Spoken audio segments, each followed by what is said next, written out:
Donald Trump. I mean, that's a name that has been a huge part of business, entertainment, and of course, global politics for decades now. So in this explainer, we're going to trace his really unconventional journey. We'll go from his start as a New York real estate developer all the way to the presidency, and we're just going to stick to the facts to really understand his pretty remarkable path. So how does a real estate developer and TV star become a two-time US president? I mean, it's a question that really pulls together commerce, celebrity, and the highest office in the land, right? That path from TV star to the White House, it's got to be one of the most unique in modern history.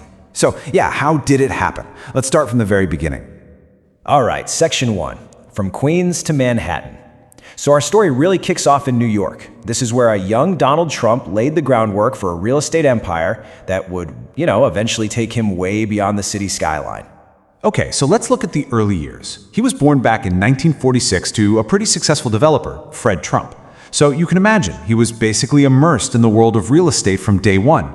He goes on to graduate from the Wharton School with a degree in economics, and by 1971, he takes control of the family business. And get this, he was just 25 years old. This moment right here, this was the launch pad for literally everything that came next.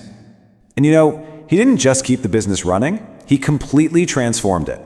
He renamed it the Trump Organization and set his sights squarely on the Manhattan skyline. Think about it. Properties like the famous Trump Tower, they weren't just buildings, right? They were statements. He was very carefully building a brand, making sure that the name Trump became synonymous with luxury and ambition. So now he's a major player in New York real estate, and his ambition is only getting bigger. But how did he take his name and turn it into a global brand?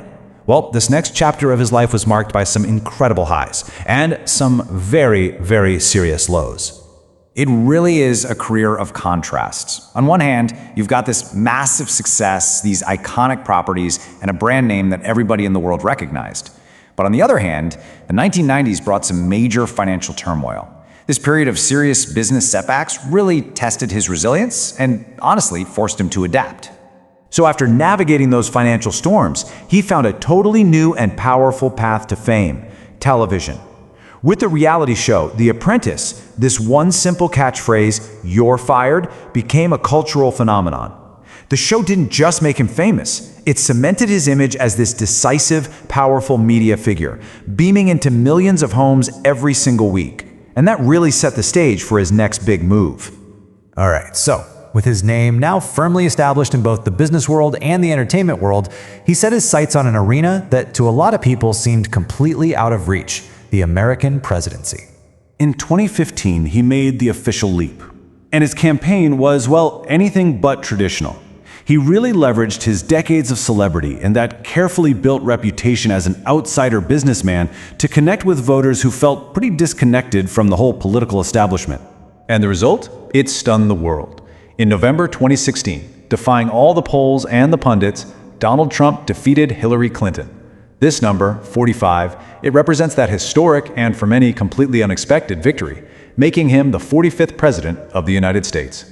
So what happened once he was actually in the Oval Office? His 4-year term, from 2017 to 2021, was really defined by a pretty distinct policy agenda and, as you might remember, some significant political conflict.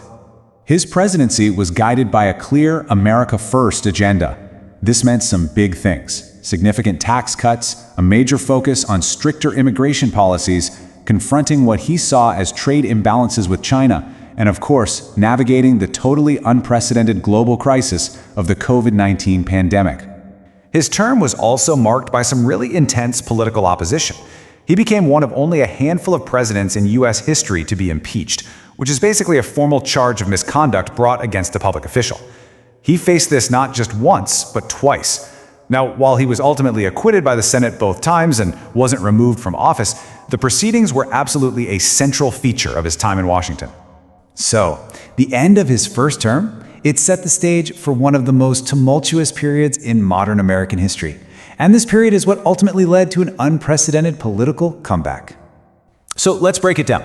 First, he loses the 2020 election to Joe Biden. This was followed by the major controversy surrounding the U.S. Capitol incident on January 6, 2021.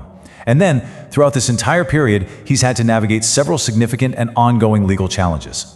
But here's the thing. Despite all those controversies, his influence didn't really fade. He maintained a strong, unwavering connection with his political base. At the same time, his family life, with 3 marriages and 5 children, remained a constant in the public eye. And this enduring support, it would prove to be absolutely crucial for his next chapter. And that enduring support is exactly what powered a historic return to the political stage. It all culminated in his victory in the 2024 election, with this number, 47, marking his second non-consecutive term as President of the United States.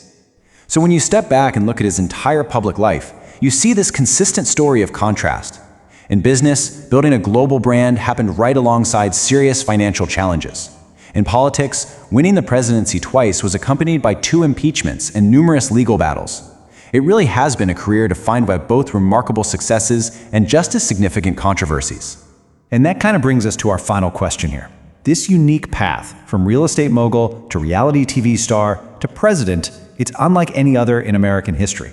It really forces all of us to consider the evolving relationship between celebrity, business skill, and political power in our modern world. What does his journey tell us about the future of leadership? That's a question worth thinking about.